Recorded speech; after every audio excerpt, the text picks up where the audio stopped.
Hey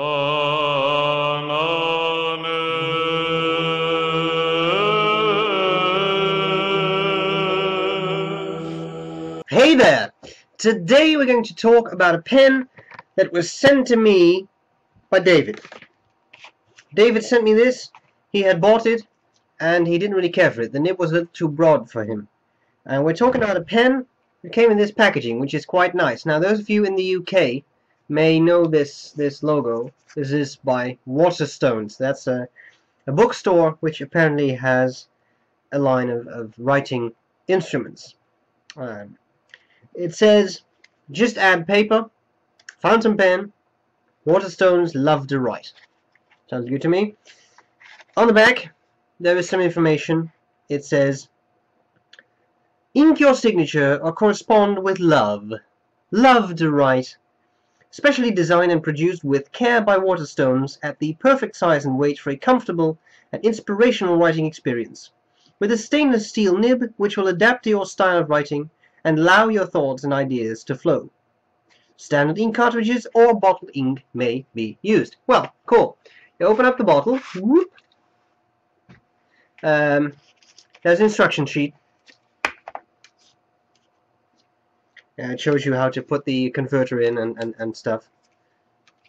And then we have the actual pen held in place here. Click it out.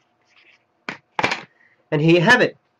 And this, I can tell you, is a pretty nice pen. I was pleasantly surprised by its performance. It reminds me a little bit of a Waterman Hemisphere in design, because the one I have has that shiny black lacquer and sort of roughly the same shape. But I think this pen has some nice features. It's I think it cost £15 or something, which is a very decent price for what you get, I would say. I'll cover the parts of the pen. I'll tell you what I like about it, what I don't like about it, and I'll do a writing sample. Let's start with the cap. At the very top end of the cap, let me just grab my interesting thing so that I can refocus. See that nice W, the Waterstones logo? I enjoy that. Okay, then we have the clip. The clip is pretty springy, I would say. I'm going to refocus for a second. There's nothing on the clip. No. There's a small line running there to give it some type of relief idea, but there's no writing on there. It says Waterstones on the center band. I can show you that, but I don't think I mean, believe me, it says Waterstones. There's a center band, a bit of black, and then another ring above that, which I think looks fairly distinguished. Now, when you have a look at the cap, and I will try to focus on this, what you may see, it's difficult to show that. There is a small gap between the ring that holds the clip and the actual cap on that side. A small gap, and that's a little bit of an issue with the tolerance they use. So it's a small manufacturing mistake. Now, I mean, this is really, nobody's going to see that unless they know it's there. So it's not an issue. I'm just pointing it out. We have the barrel, nicely tapered. It ends in this bit of chrome with a little lip on there. Now that should be used to post the cap. I'll come back to that. You take the cap off. It's a slip cap or a snap cap, whatever you like to call that. And in there is again that bloody white plastic inner cap I've talked about earlier. The thing with that cap, that inner cap, is that it's very thin plastic, and that'll snap. If you were to put this in there with enough force, it's going to snap. It's not in there very tightly. I mean, when you post this, it will fall off fairly easily, I think. So this lip doesn't really do anything. So be careful. When you want to post this, I'd really put that on there lightly. Don't apply too much pressure. I have seen those inner caps snap. If you do post it, you get a very nicely sized pen. I like that. When not posted, I think it's a very decent size too. I mean, this is not a huge pen, but it's definitely nice. Okay, we have the section. The section is tapered, ends in a bit of chrome again. It seems to be, I think it's also metal, but it could be plastic covering some metal. We have this chrome thing going on there with a lip to keep the cap in place, and that works. That works just fine. You hear that click? It's a very loud click. That really keeps the pen in place well, or the cap in place well, sorry. Now we have the nib. The nib is a nib I have seen on other pens. Has some scroll work. It says Iridium Point Germany. I think my Ackermann pen has exactly the same nib. These are good nibs. I think Brian Gray at some point identified it as probably being a Jovo nib. I think those nibs are pretty good. It was fairly smooth. I may smooth it out a little bit. I think it had a little bit of feedback, but it was not scratchy. It's just some feedback that I would get rid of. As to wetness, it's beautiful. Right now I cannot see a beam of light pass between the two tines, but that's probably because there's a very dark ink in there, which is actually between the tines, so I can't really see it. I think, let me just try that.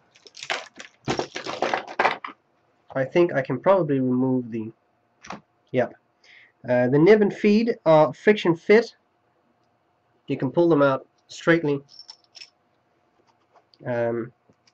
We have the converter. This is a very standard converter. I like this one. I had the same on my Nemo sign. Oh, I got it here. My Nemo sign Singularity. What I like about that converter, this one has ink in there. I'll just grab it from the Nemo sign. Excuse me. What I like is the really big threads. You see that? Really big threads in there. It has no function, but I think it looks quite cool. Gives a bit of an industrial design, which I like. And it's the same thing with this one. You can take this apart. In principle, that is. You should be able... Yes, there we go. It's full of ink, so I have to be a little careful. But in principle, you can... Wow, this is tight. That's what she said. Never mind. Bloody hell. I'm ending up with more and more ink on my fingers. You believe me, I've been able to... Of course, I should have used that Nemo sign one. I cannot get that. Can I not open this up? I was absolutely convinced I could take these apart. Well, maybe I can't. You should unscrew the metal bit. Maybe you cannot. Maybe I'm confusing things here. Doesn't really matter. What I would like to say is this is a wet pen. It burns through ink quite rapidly. You just saw how much ink was left. I've got most of it in my fingers now, but that was just, I think, 2 days of use or something, and really not excessive use. So it's a nice wet pen. I enjoy that. But if that's not really your thing, it may be a good idea to steer clear of this this pen. I think that I'm actually... There we go. I don't give up, you see. That metal thing just came off the converter, and then you can remove. You have to sort of wiggle this around. You can pull out the whole piston unit. I wouldn't recommend doing that unless it's absolutely necessary. But in principle, you can do it by just fiddling around with it a bit. Okay, I'll probably do a future shootout with this in the Hemisphere, and then I'll try to show you how to take it apart and put it back together again.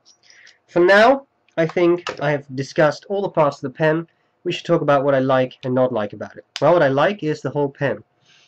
Nice, decent, has some weight, it's all metal, gives it that robust feel. Good size, it's not a small pen, I like that. It writes well, bit of feedback, but nice wet writer, not scratchy. A bit on the broad side, this nib, so if you like that, that's fine. What do I not like? Well, I mean, this lip for posting doesn't work. And that inner cap with the white plastic, I don't care for that much. I know it's fragile, although with this pen it seemed to be pretty much okay, but it can crack, so don't push it. That's all there's to it. So I think I owe you a writing sample. That's what I'll do next, and I hope this was useful, and I'll see you later. Bye bye.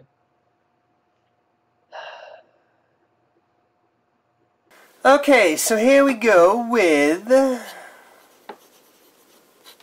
Waterstones fountain pen. The nib, well, it's not marked.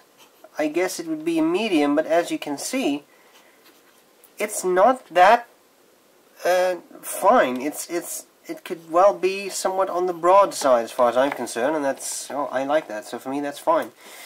The ink is a Penman Sapphire. by Parker. This is a discontinued ink, so don't even try to get that in regular stores. You'll have to purchase that well, pre-owned. I mean, clearly not pre-written, but pre-owned, as in from the Fountain Pen Network or whatever. You cannot get this in stores anymore. Okay, bit of writing.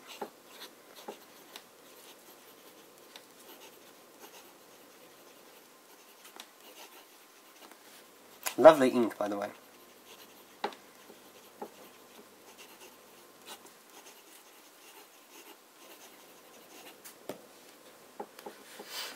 Good flow, pen performs, no skipping. I haven't used this for a day. Write straight away, no hard start, nothing. I love that. Lazy dog, maybe a bit of fast writing.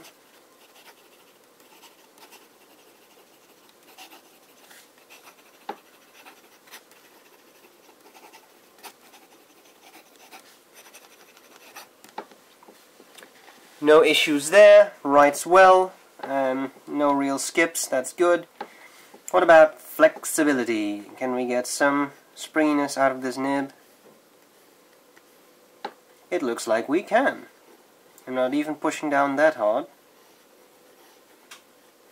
Clearly it's not a flex nib, but with a bit of pressure you can get some line variation, which is quite nice.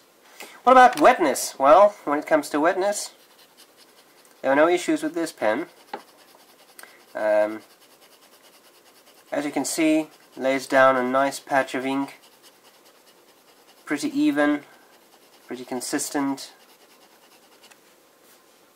This paper dries pretty quickly, but it's, as you can see, it's a fairly wet patch.